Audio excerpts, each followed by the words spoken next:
the vehicle has some importance. Certainly we should have the type of vehicle for which we are best suited. But once we have a vehicle, no matter what, how we use it, where we drive in that vehicle is what really matters, not the vehicle that we appoint. So if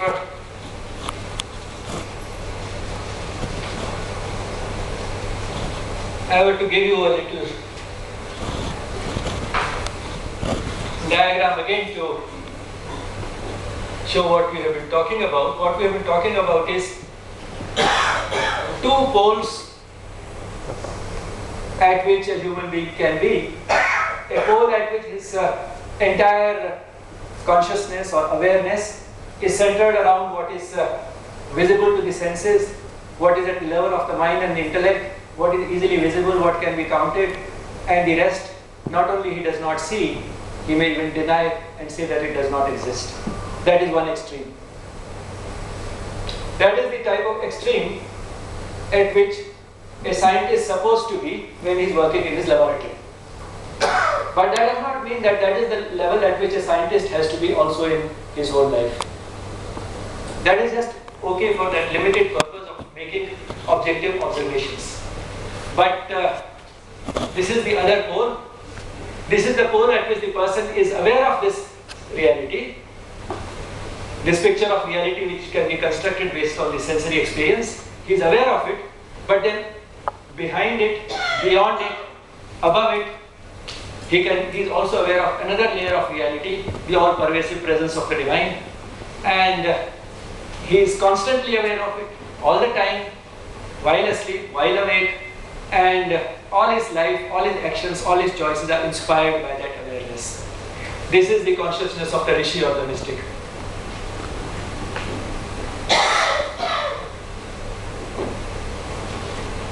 Between these two extremes there is a whole wide spectrum, and most of us are somewhere along this spectrum.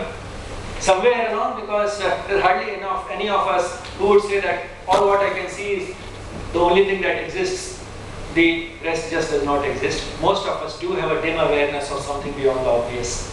So we are not at this extreme, we are somewhere along this spectrum. And further, what is important is that the point at which we are now need not be the point where we will be all our life. We can always take a few steps in this direction or a few steps in the opposite direction. And the simplest way in which we can take a few steps in this direction is by thinking of somebody else, by looking at which need is more important rather than whose need it is. As Swami Vivekananda once said, every time we think of somebody else with love, we take one step towards God. So it is essentially that. And so we can take a few steps in this direction. Now, throughout life we are taking sometimes one step in the right direction, two in the wrong, sometimes two in the right direction and one in the wrong, one in the right. No. One step forwards, two steps backwards, one step backwards, two steps forwards, whatever. So that sort of thing is going on throughout life. What is important is that we become conscious of this process so that we can take relatively more steps in the right direction. And at the end of life, we are better off than what we started with. Because that is the purpose of life. Not only that is the purpose of life, that is what makes our life happier, healthier, and more fulfilling. That is what makes us feel fulfilled. So that is what life is actually about. And if I were to conclude at this point, in this respect, I have not really achieved much, irrespective of what the APPI thinks. I have not really moved much, taken much of steps in the right direction. Maybe not at all. But I only hope that in the rest of the life that I still have in this life, I will be able to take more steps now that I am conscious of the process. And so far as the vehicle goes, now I have the best of vehicles available. I am in the very lap of the mother.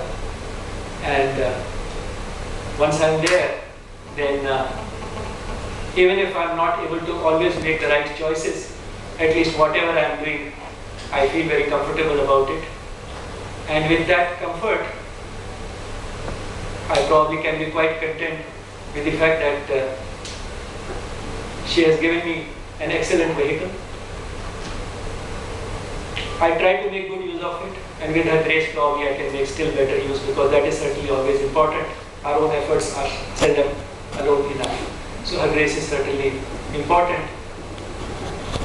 And at the same time, whatever progress, if at all I succeed in making, doesn't really matter, because if she continues to shower her grace on me, at least I continue to have a good vehicle, the type that she has given me in this life, and if it always is in her lap, then I have no problem in spending another 1,000 lives just in her lap, and I can go on. I don't care where I reach in relation to the Rishi's consciousness. So, ladies and gentlemen, life really does not end with the achievement of such awards, because whatever achievements we see on the surface are really nothing. And so far as the real agenda of life is concerned, that is a lifelong process, goes on, and if you believe in rebirth, it goes on life after life. So that is an endless process, and that's why even when I retired and I was talking at the farewell, I said that, well, I'm leaving this job, but that doesn't mean that I'm becoming jobless, because I'm going to a job now from where there will be no retirement. Thank you.